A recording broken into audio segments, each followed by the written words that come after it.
Crônicas do Amanhecer. Por Feijão Centro Espírita Allan Kardec de Balneário Gaivota, 09 de abril de 2019.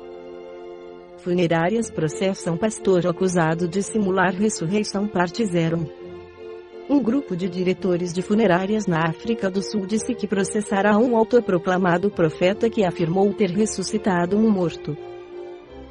Um vídeo do pastor Alf local, em que ele aparece gritando "levante-se" para um homem deitado em um caixão, que, em seguida, se ergue e é celebrado por fiéis, viralizou. As empresas funerárias dizem que foram manipuladas a se envolverem na farsa organizada do lado de fora da igreja de local, próximo a Joanesburgo.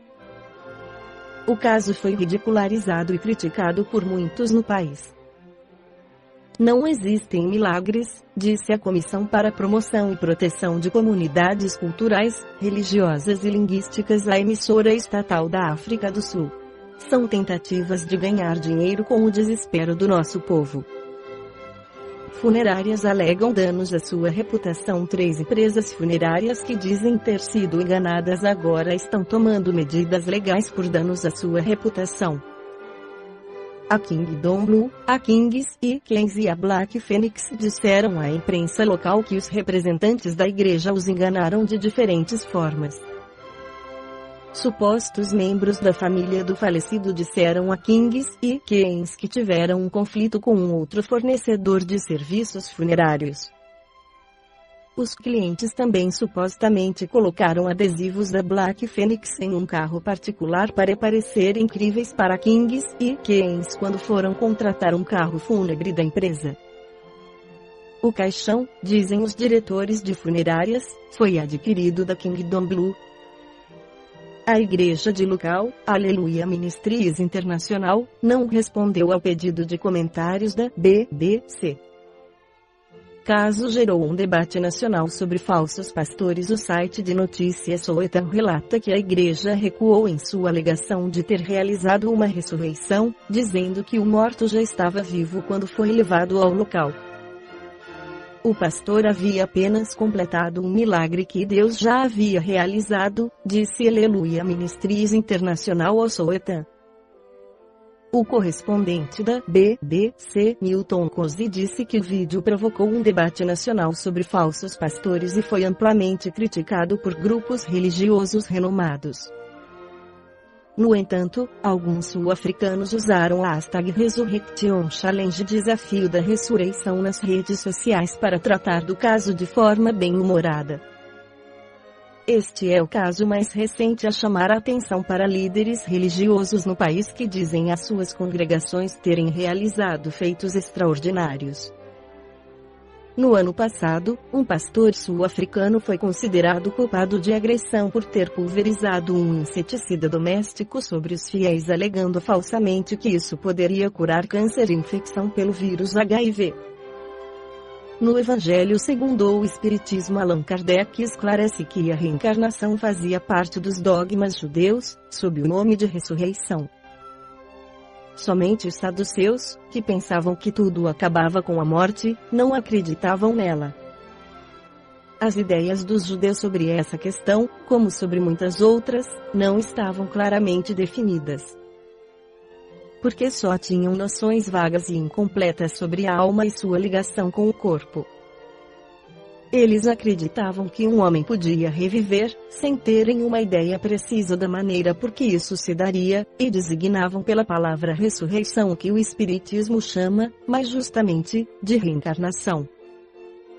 Com efeito, a ressurreição supõe o retorno à vida do próprio cadáver, o que a ciência demonstra ser materialmente impossível, sobretudo, quando os elementos desse corpo já estão há muito dispersos e consumidos.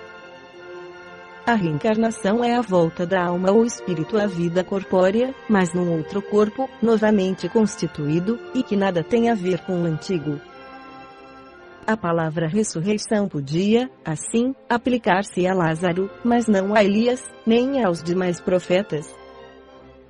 Se, portanto, segundo sua crença, João Batista era Elias, o corpo de João não podia ser o de Elias, pois que João tinha sido visto criança e seus pais eram conhecidos. João podia ser, pois, Elias reencarnado, mas não ressuscitado. E havia um homem dentre os fariseus, por nome Nicodemos, senador dos judeus. Este, uma noite, veio buscar a Jesus, e disse-lhe: Rabi, sabemos que és mestre, vindo da parte de Deus, porque ninguém pode fazer estes milagres que tu fazes, se Deus não estiver com ele.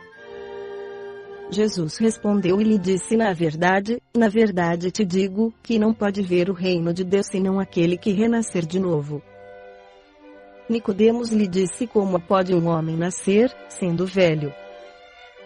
Porventura pode entrar no ventre de sua mãe e nascer outra vez? Respondeu-lhe Jesus: em verdade te digo, que quem não nascer da água e do Espírito, não pode entrar no reino de Deus. O que é nascido de carne é carne, e o que é nascido do Espírito é Espírito. Não te maravilhes de eu te dizer que vos importa nascer de novo. O Espírito sopra onde quer, e tu ouves a sua voz, mas não sabes de onde ele vem, nem para onde vai. Assim é todo aquele que é nascido do Espírito. Perguntou Nicodemos: como se pode fazer isto? Respondeu Jesus: tu és mestre em Israel, e não sabes estas coisas? Em verdade te digo, que nós dizemos o que sabemos, e damos testemunho do que vimos, e vós, com tudo isso, não recebeis o nosso testemunho. Se quando eu vos tenho falado das coisas terrenas, ainda assim me credes, como creríeis, se eu vos falasse das celestiais? João, 12. A ideia de que João Batista era Elias, e de que os profetas podiam reviver na terra, encontra-se em muitas passagens dos evangelhos, notadamente nas acima reproduzidas, n. 1 a 3. Se essa crença fosse um erro, Jesus não deixaria de combatê-la, como fez com tantas outras. Longe disso, porém, ele a sancionou com toda a sua autoridade, e a transformou num princípio, fazendo a condição necessária, quando disse: ninguém pode ver o reino dos céus, se não nascer de novo. E insistiu, acrescentando: não te maravilhes de eu ter dito que é necessário nascer de novo. Estas palavras, se não renascer da água e do Espírito, foram interpretadas no sentido da regeneração pela água do batismo. Mas o texto primitivo diz simplesmente não renascer da água e do Espírito, enquanto o que, em algumas traduções, a expressão do Espírito foi substituída por do Espírito Santo, o que não corresponde ao mesmo pensamento. Esse ponto capital ressalta dos primeiros comentários feitos sobre o Evangelho, assim como um dia será constatado sem equívoco possível. Para compreender o verdadeiro sentido dessas palavras, é necessário reportar a significação da palavra, que não foi empregada no seu sentido específico. Os antigos tinham conhecimentos imperfeitos sobre as ciências físicas, e acreditavam que a Terra havia saído das águas. Por isso, consideravam a água como elemento gerador absoluto. É assim que encontramos no Gênesis: o Espírito de Deus era levado sobre as águas, flutuava sobre as águas, que o firmamento seja no meio das águas, que as águas que estão sob o céu se reúnam num só lugar, e que o elemento árido apareça, que as águas produzam animais viventes, que nadem na água, e pássaros que voem sobre a terra e debaixo do firmamento. Conforme essa crença, a água se transformara no símbolo da natureza material, como o espírito era da natureza inteligente. Estas palavras: se o homem renascer da água e do Espírito, ou na água e no Espírito, significam: pois se o homem não renascer com o corpo e a alma. Neste sentido é que foram compreendidas no princípio.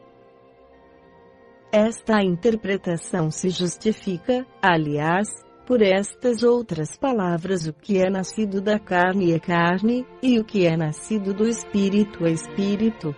Jesus faz aqui uma distinção positiva entre o espírito e o corpo.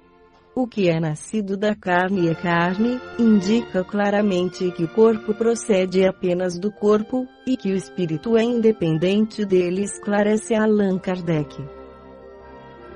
Esta foi a crônica do amanhecer de 09 de abril de 2019. Por Feijão Centro Espírita Allan Kardec de Balneário Gaivota. Que a paz esteja com todos.